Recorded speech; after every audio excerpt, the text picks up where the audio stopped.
Good morning. Today I'm going to be working in my conservatory.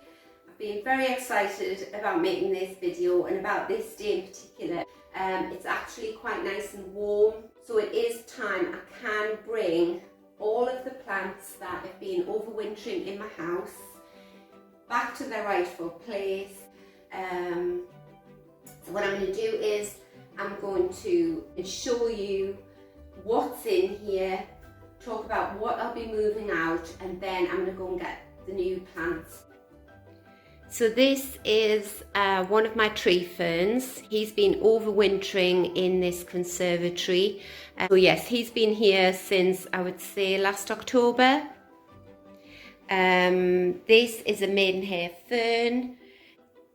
This is a Japanese Acer, beautiful tree. And I've got quite a few of them out in the little courtyard area, and it was forecast for the temperatures to plummet, so I wasn't going to take the chance of stunting its growth. That's happened to me in the past. So if I can possibly lift a pot and move it into the conservatory or the garage for protection, I will on the odd occasion. And some plants I find aren't worth that, they can just take the chances outside, but my acers are so worth looking after, as are my ferns. So if we pan round here, you'll see that there are lots of tired, bedraggled, I call them geraniums. The true name is pelargonium, but all of these I'm going to move out, because I'm going to take cuttings from them. So they flowered their little hearts out last year. I've kept them alive in the conservatory, cold conservatory, hardly any water over the winter, and they've survived wonderfully. All these gorgeous little things are my succulents. They love it in here. This is another Japanese Acer. More geraniums. Love this little tree. I have got the label off him somewhere to tell me what he is. I've had him for years. I just love his quirkiness. This is a baby monstera that my daughter gave me. She grows these very successfully.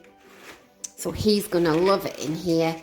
I know from her caring of them that they will tolerate really cold temperatures as long as you keep them on the dry side. That is one of my huge acers which I dragged into the conservatory. So pleased I did, because he's all budding there. And what happens is, if you get a cold snap and you can't bring them in, that's fine. Throw a bit of horticultural fleece over them, that would work.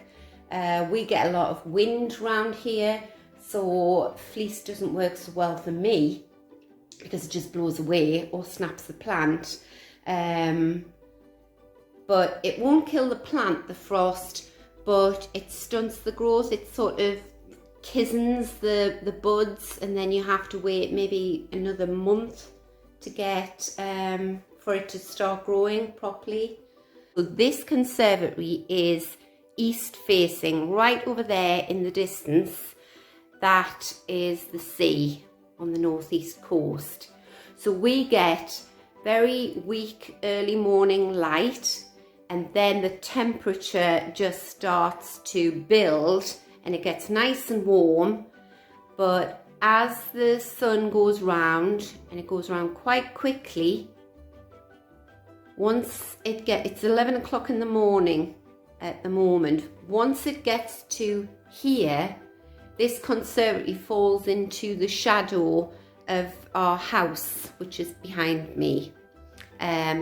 So if you can see, it's very sunny over there by the radiator, which I haven't had on this winter because the plants hated it.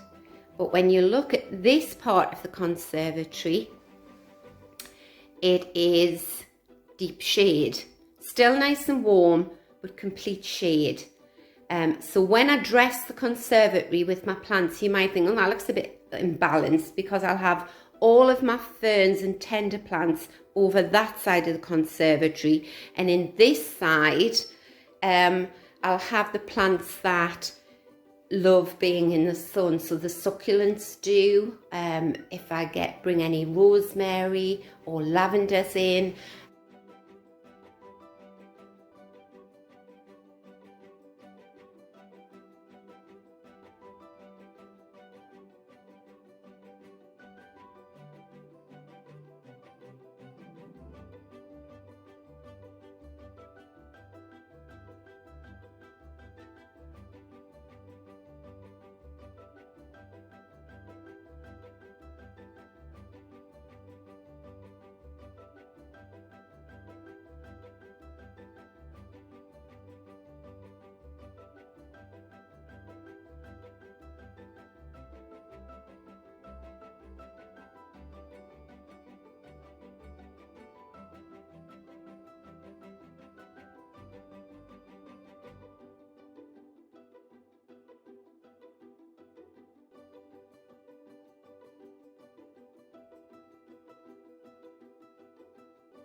So here we are, all done for the moment. As I say, the plants in both conservatories, one south facing, they're very transitory.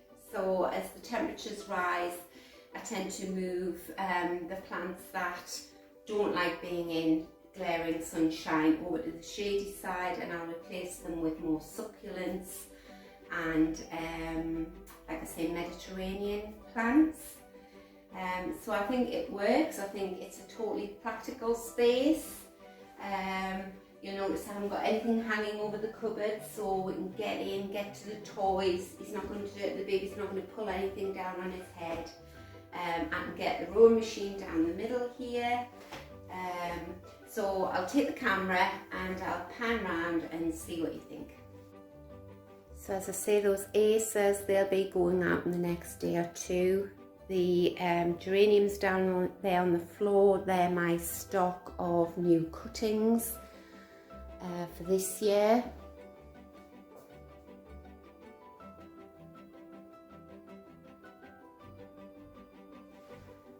I wish you could smell what it smells like in this conservatory. It's just such an energizing space to be.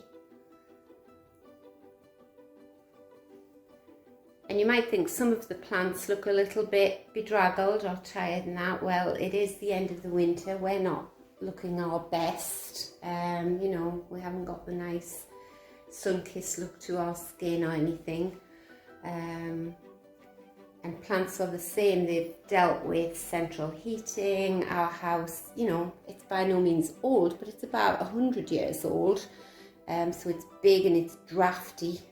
So they've contended with that.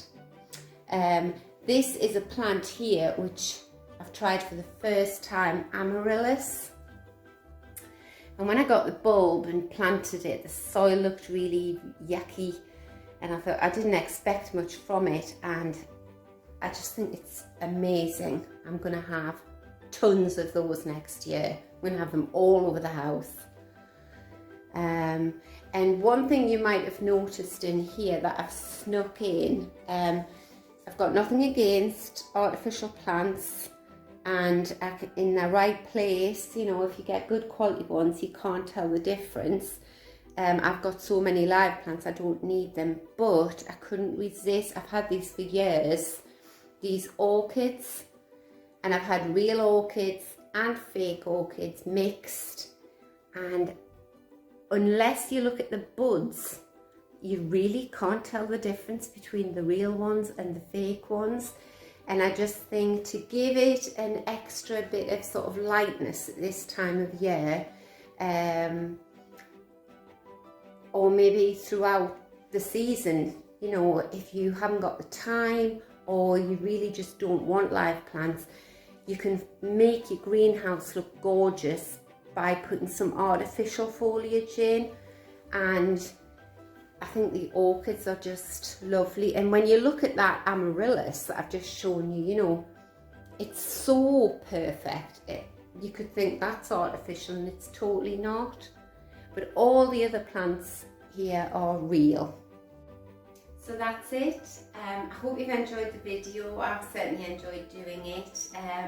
I do intend to do another video on plants that are suitable for growing in a south-facing conservatory, which is a totally different ball game. And years of experience, I think I've actually sort of pegged it now. So I'll do that video next. So until next time, thanks so much for visiting the channel. I'm very new at it, as you can probably tell. But I'd love to see you again. So bye till next time.